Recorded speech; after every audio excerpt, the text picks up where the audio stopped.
Uy! Asan yung mawe? Meron ding pumasok na mga hindi taga-bahay. Ayan, tingnan na natin yung likod nila. Tingnan natin yung loob yun. Okay. Hi guys! Napasugod ako ngayon dito kasi yung napanood ko yung vlog ni Jox. Ilang araw na po kasi kami hindi nakapunta dito sa lote. Gawa ng pasukan, kakaumpisa pa lang. Kaya kailangan mo nang bantayan dun si Ala sa school sa morning. Tapos sa hapon naman, madalas talaga na ulan dito sa hapon. Halos araw-araw mo ulan kaya mahirap magpunta dito pagka hapon na. Pa sa umaga naman busy kaya ngayon lang kami sumadya dito saglit habang nasa school si Alas, iniwan na muna ni Buyog saglit. Ayan, dito tayo sa taas pa. Eto kasing bahay na to hindi pa natapos, so wala pang nakatira. Kaya kung may tao lang sana dito, wala sigurong papasok dyan kila Jox. So ayan, alam sigurado ng ano niya na walang tao palagi kaya pinasok. Ayan, may nagtatrabaho din dito sa baba. Ayan, may gumagawa na rin ng bahay dito sa baba. At nabubunga na nga. Oh, tagal talagang hindi na kami, isang linggo na siguro kami hindi nakarating dito, nakapunta dito. Kaya, nagkaroon na ng bubong yung bahay nila. Kami kakapunta pa lang. So at least kung may tatao na dito palagi,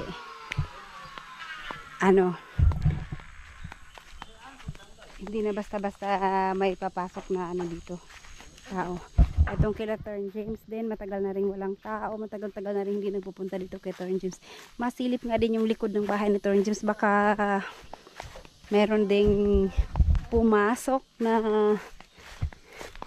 mga hindi taga-bahay. Tingnan natin yung likod. Kaya sabi ko kay mama na pupuntahan namin bukas kasi baka mamaya may na dun.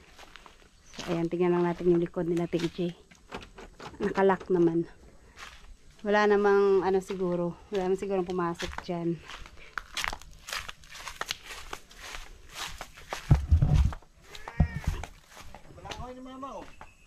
Uy!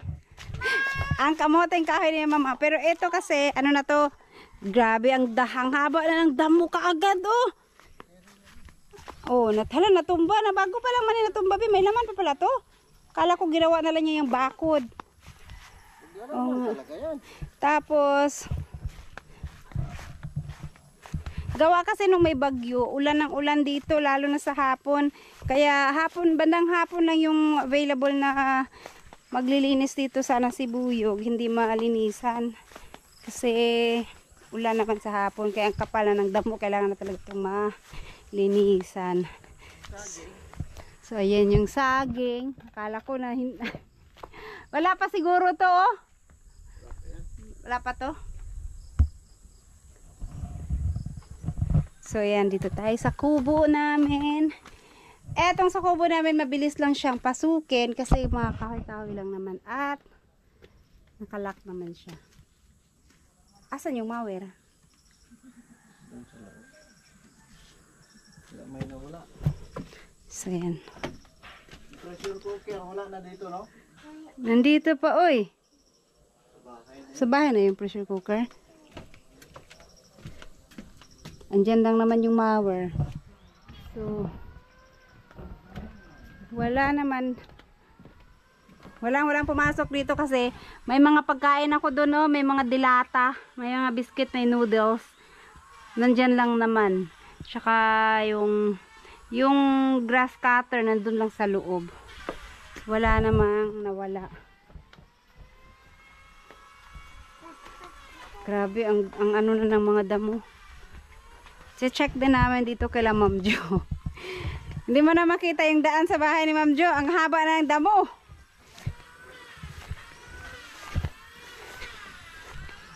Be, yung susi, be. Pasokin natin itong loob ng bahay, be. So, ayan. Gumapang na talaga yung damo dito. Ali, kay mahadlo ko. Buti pa yung sili, oh. Buhay na buhay. At bago kami pumasok sa bahay ni Ma'am Jo para i-check yung loob. Tsaka lang.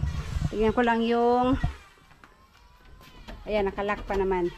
So, walang pumasok dyan. Dito, oh, nagtanim si Mama dito ng mais. So, dito, wala, hindi naman nabasag yung mga salamin dyan. Tsaka dito nakalock naman. Tignan lang natin yung... Ito yung nilinisan ni Mama nung nakaraan. Nilinisan niya yung mga kamote niya dyan. Tsaka dito kasi nagtanim siya ng mais. Ayan, mahahaba na yung mais. So, dahil matagal nang walang manok dito, hindi na nagpupunta si Torn James. Yung mga manok niya, ewan ko kung gumala na siguro sa ibang bahay. Ayan, oh, buhay yung mga mais. Hahaba na rin. Kaya pala sabi ni Mama, i-check ko daw kung tumubo kasi kailangan pang abunuhan. Pero ano lang to, ilang pirasong mais lang to. Ilang puno lang to, maliit lang. Yung doon, wala naman ata siyang tinanim dyan. Parang wala naman. Ay, nagtanim pala si Mama dito ng saging. Ayun, lakatan. 2 puno.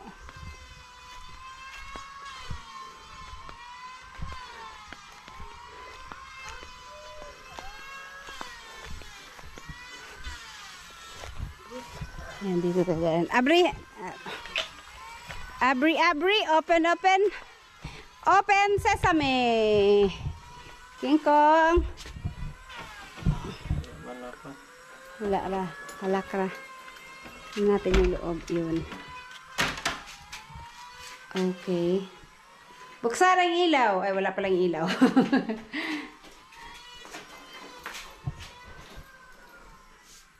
Wala naman. Wala dito.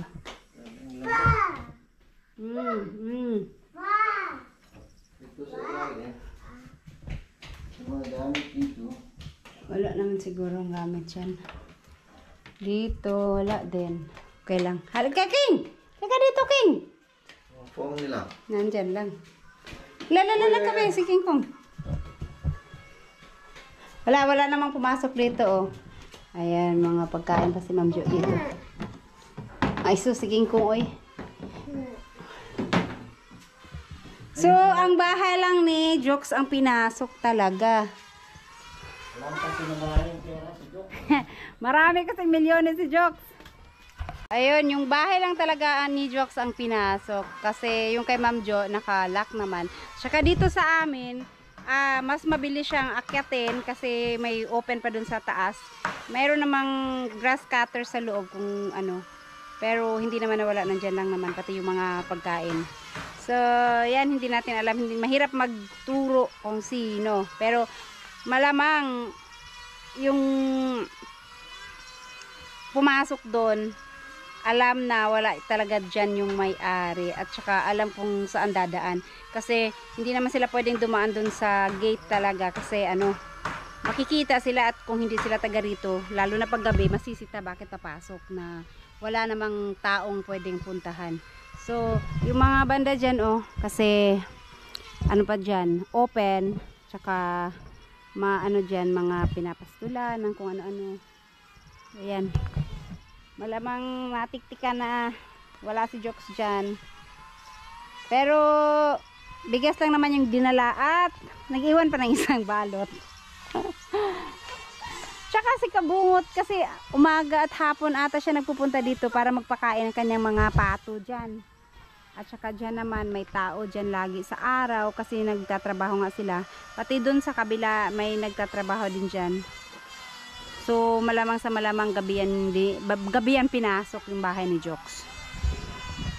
Pero eto kung matapos na to kasi ang alam ko gagawa sila ng mag-aalaga sila ng baboy dyan. Yung parang hindi naman marami, ano lang, konting baboy siguro yung ilalagay nila dyan. So may tatao at tatao dyan araw-gabi. Kaya mas safe na kasi may lagi nang may tao dito. Upload na ako ni for i-running ko. Kaning. Aling tukso. Sige, bakit? Mahulog na? Tulid naman. Okay. Agoy, dili man ako mahila. Ang sasakto na, hindi ko na bago. Hindi ko na urong yan. Hindi ko na buhat. Mabigat. Bali, nasayang. Hindi pa naman yan, ano. Hindi pa naman siya ready. Maliliit pa, oh. At tukongin na lang. Di ana sa pikas. Ana. Kuan ba? Yung marang tukong nga. Anuhan. Mahulog ka kay nga.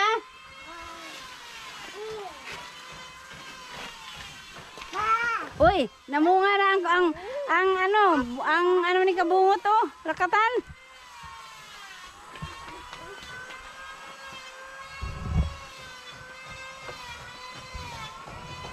Yung lote ni Ma'am Kedy doon. Ayun, oh. Gumapang na yung mga kamote ni Mama, yung bagong tanim niya. Wala trapo dyan, be? Trapo? Alam ko meron. Ayan. Oh.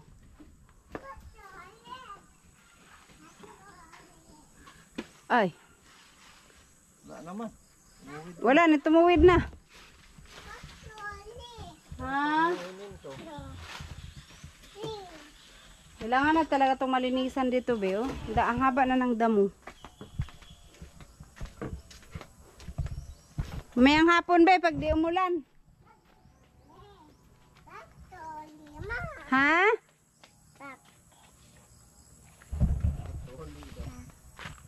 Bakluli. Saan ako sabot?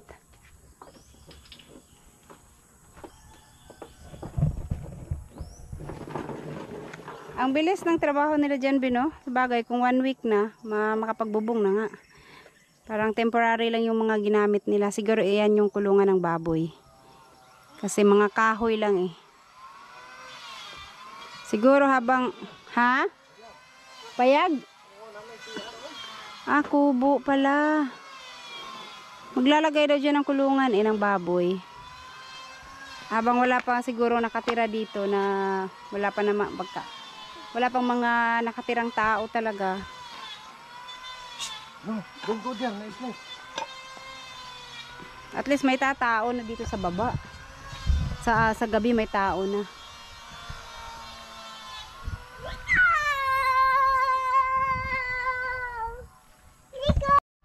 Ayan guys, pauwi na kami.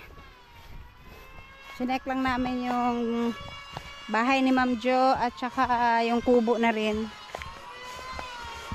Ayan, busy sila dyan.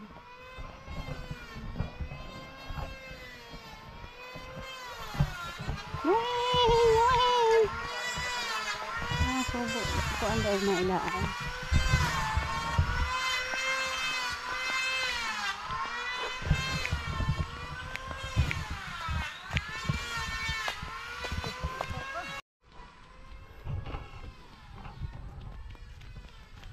Uy! Dagma, papay! Check, tignan lang namin yung gilid. Pero nilinisan nila ito, Marilo.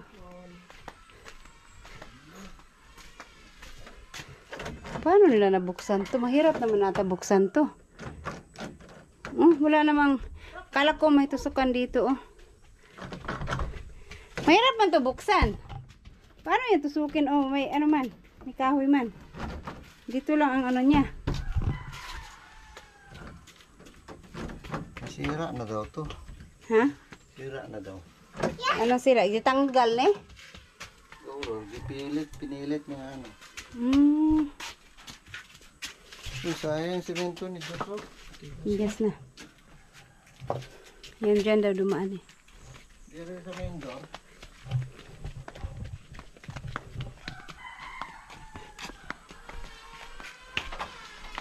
Ito. Malambot, maluwang.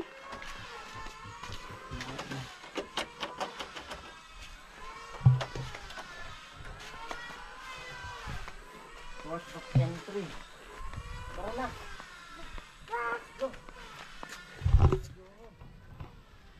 Ito, matagal kasi ito dahil pahinto-hinto yung gawa nito.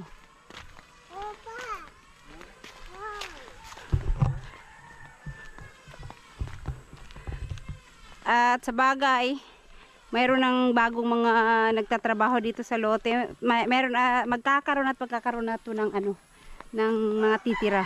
Kasi yung banda doon, oh, doon sa lote ng kapitbahay namin doon sa bahay, maggagawa na rin sila ng bahay dyan. At shout out pala kay Sir Arnold. Ito yung lote nyo po, mga 2 weeks malinisan. Ayan, mahahaba na talaga yung damo dito. Pati ito dito mga kamote lang naman.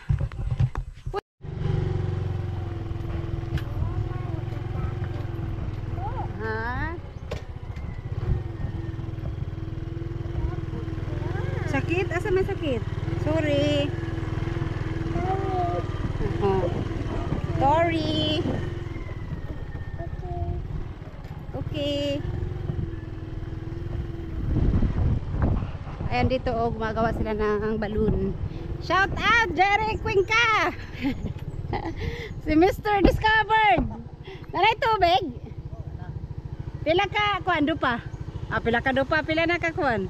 Ano na di tubig? Ito ganin mo ni kamaw rin? Oh. Ha? Nasta ning dire? Kana ka mo rin. Laki ano lang.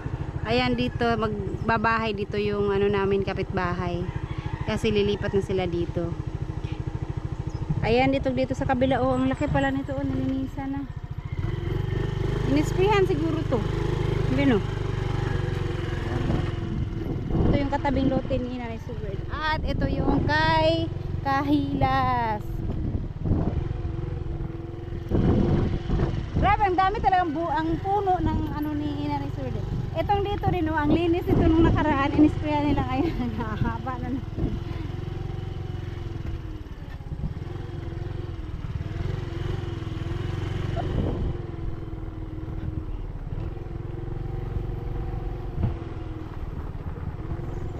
Okay.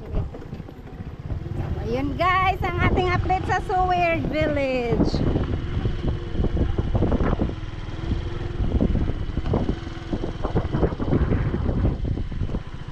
Tor.